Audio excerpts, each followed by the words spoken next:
Hey there, what's happening?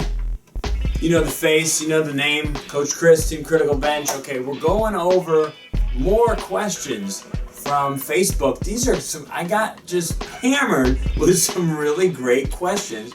And I said, you know, I'm just gonna quickly turn this into some videos to help more people, because I think there's a certain amount of people that spend time on the fan page, but a different group of people spending time on the YouTube channel. So I wanted to be able to, you know, hit as many people as possible, because these are going to be helpful to people.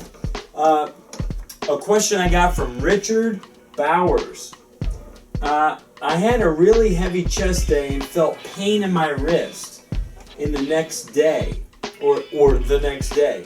What should I do, and how long should I wait before going back for more? So this was my response. I've gotten that before myself. That is a soft tissue strain, most likely. And it's common with heavy pressing exercises. Kind of feels almost like a sprained wrist. Wrist wraps can help support the wrist.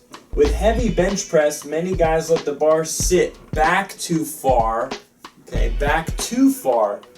Like up towards the, you know, almost going up towards the fingers when they're gripping the bar, and you get this extreme flexion, or it's not flexion, it's extreme extension. Actually, flexion would be here, extension like this, but it's almost like you're pushing it back as far as it'll go to its extreme range of motion, under obviously heavy weight. So many guys let the bar sit back too far in the palm, forcing an extreme bend in the wrist with all that weight. Just imagine. Try to keep your fist as vertical as you can when pressing, so the bar sits closer to the heel of your hand. Mike Westerdahl, founder of Critical Bench, he tells me the same thing when we're working out together. He'll tell me to kind of like, almost like you're trying to push the bar this way. You know, obviously you're not gonna dump the bar.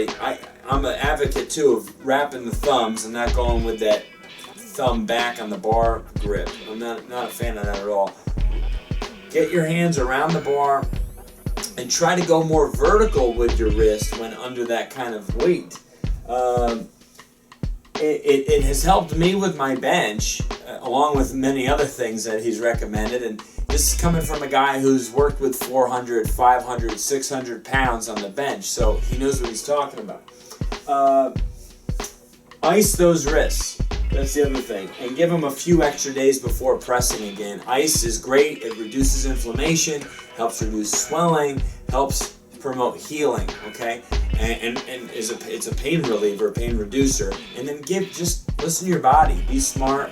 Couple extra days. You're not going to become a weakling in a few days if you can't do some bench press. So great question, and I think very common for guys, and actually I haven't come across that question yet. From Andre Garza, or Andres, it's Andres.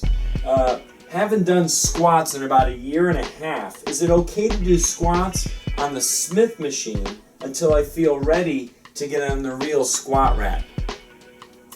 I wrote yes, but I'm not a fan of doing those. Never have been.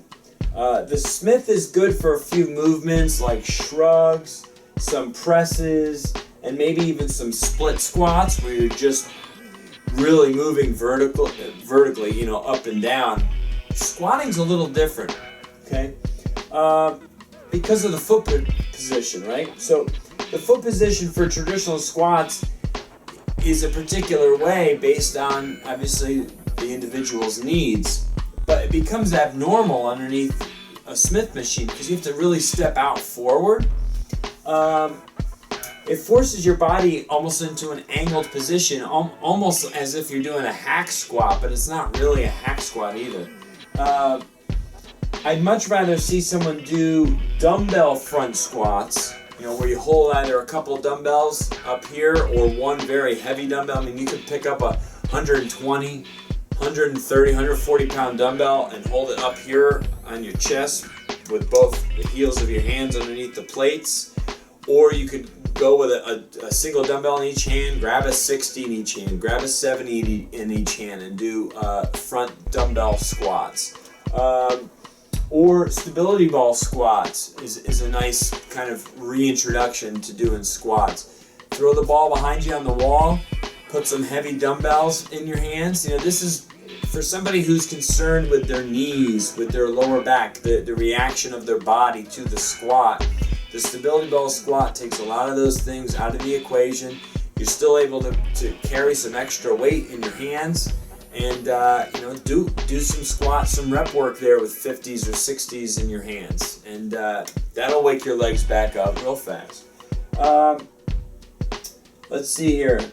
Yeah, I just wrote, just start super light and get used to the load on your upper back again when you're, after, kind of priming the legs, the quads, the hammies, the glutes, the hips, getting those parts acclimated to doing the weight again, then you got to start to get that barbell on your back or front, if you like to do front barbell squats, and start to get used to the way your body position is. It's a little bit different, right?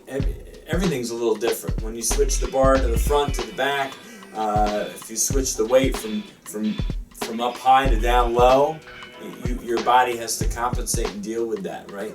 So just be smart, listen to your body, and start lighter. The weight will come on fast as long as the form is there. Thirdly, I got a cool question from, it's not Nick, it's N-I-E-K. So I don't know if it's Nick and Bashirs. While squatting, would you recommend going as low as possible or just below parallel? I've heard that if you go too deep, that you'll injure your knees. Okay, now this question could be debated all day long, I'm sure. This was my response.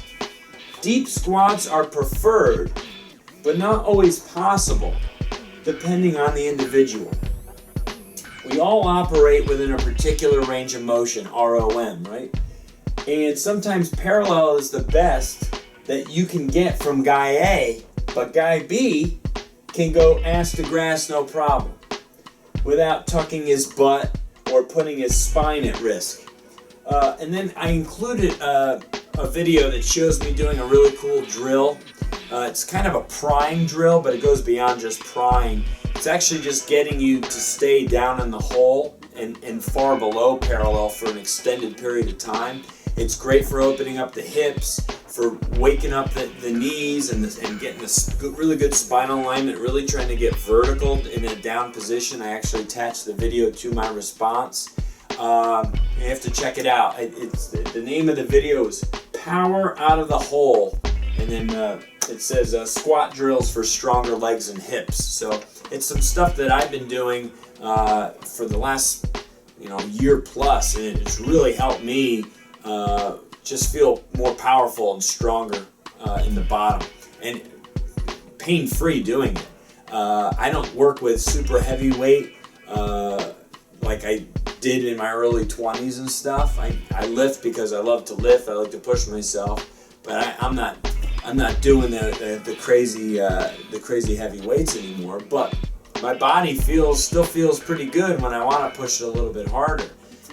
So hope some of these questions are beneficial to you. It's really fun talking to real people, helping real people with some of these issues. And what may come natural to you is a huge question mark for this guy, and vice versa. So we can all help each other. We're all trying to get stronger. We're all trying to grow our muscles. We're trying to do it the right way. Let's help each other out, all right? Coach Chris, Team Critical Bench, thanks for watching. We'll see you soon.